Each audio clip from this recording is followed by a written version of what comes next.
I'll try to be as loud as I possibly can, but number one, thank you very much for coming.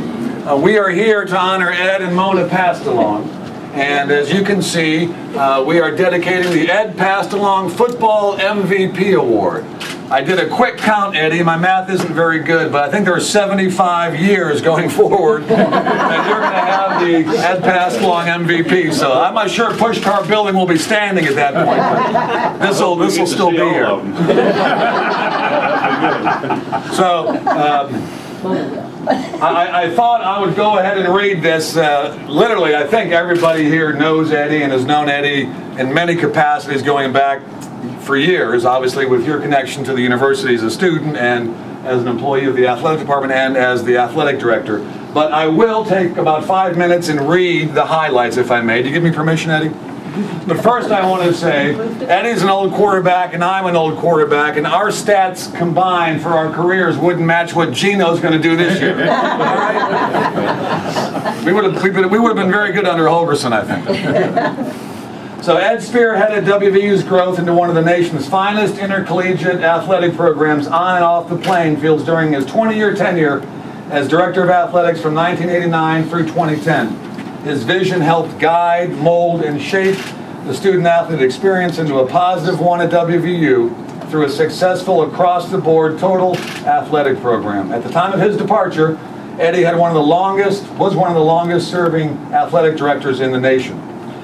During his tenure, Eddie directed more than $65 million in facility renovations, witnessed the athletic department's budget grow from $20 million up to about $60 million, steered WVU into the Big East Football Conference in 1991, and full-fledged member status in the league in 1995, the school's first ever association in a major athletic conference.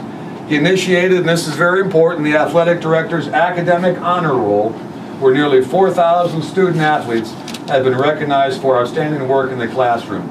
Eddie solicited with the MAC financial support to start the Athletic Scholarship Endowment Fund, providing a perpetual source of financial support for athletic scholarships that now has grown to nearly $35 million. The facility upgrades and capital improvements alone have been staggering, and I can walk through all these facilities, but basically, to summarize, everything you see, you've had a hand in. Right? And that's really unbelievable. There's very few ADs across the country with that staying power that have had a hand in literally every piece of infrastructure that our student athletes and coaches now enjoy. On the playing fields, the last 5 years have arguably been the most successful in the history of WVU. As proof, WVU has finished in Eddie's last 4 years in the top 50 in the Director's Cup standing, which is a standing for all of the athletic programs. And that's very impressive, including a school best 30th place in 2009. In 1979, Eddie was named Assistant AD for Facilities and Operations, and that's when I was a student athlete. And I think he gave me my first job, watching Hawley Field to make sure it didn't move. and I was successful in that. I was actually rehabbing from ankle surgery. He spearheaded the planning and management of all home athletic contests, as well as the scheduling and maintenance of the Coliseum and the stadium.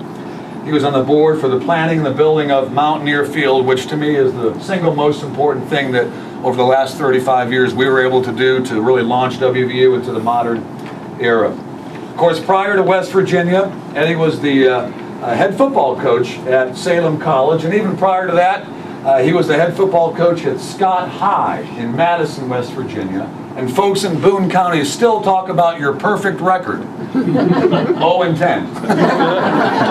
Eddie is a much better AD than he was a head football coach. So Eddie earned his bachelor's degree from WVU in 1966 and then earned a master's degree from the university as well. He lettered in 1964 and 65 as a quarterback, despite having a pretty bad shoulder injury. Of course, back then we hardly ever threw the ball, so probably didn't matter too much. He and his wife Mona have 2 daughters. Many of you know them, and you've got now how many? 4 grandkids? 4 grandkids.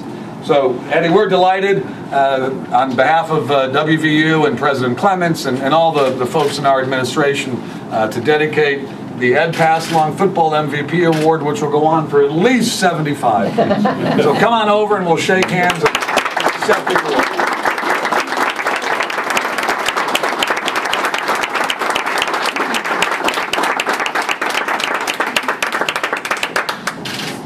Hey, Oliver, thank you. And thank whoever made this picture. It makes me look a little younger.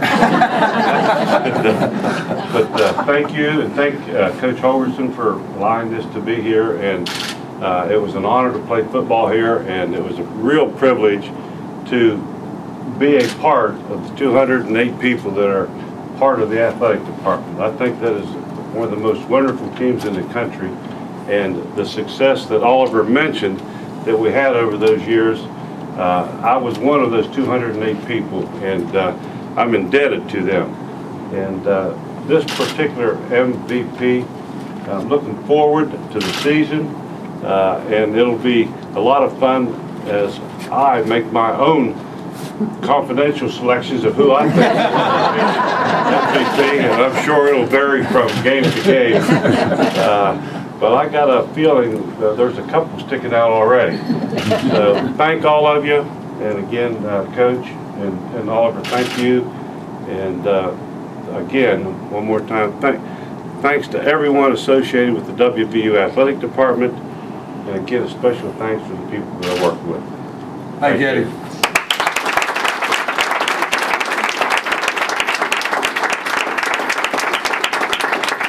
We have